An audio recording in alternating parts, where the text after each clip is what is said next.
Sent a message you instantly regretted or just want to clean up your chat history on Viber? Learn how to delete messages, either for yourself or for everyone in the conversation. Viber allows you to delete messages you've sent, offering two key options: deleting for yourself and delete for everyone.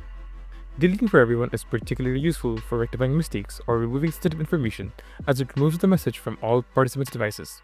So, what you want to do is, in the chat with the message you want to delete, tap and hold on the required message.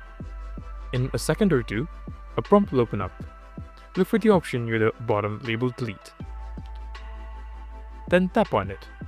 Once you do, you'll receive a confirmation prompt asking whether you want to delete it for yourself or for everyone. If you choose delete for yourself, it will essentially hide the message for you only, but others in the chat will still be able to check it out. If you choose delete for everyone, the text will no longer be available in chat and will instead be replaced with the label stating you deleted a message. And that's it. If you found this video helpful, be sure to go on and hit the like and subscribe buttons. That's a small action from you that helps make a big difference for us. And as always, feel free to comment your experience down below. See you soon! Bye bye!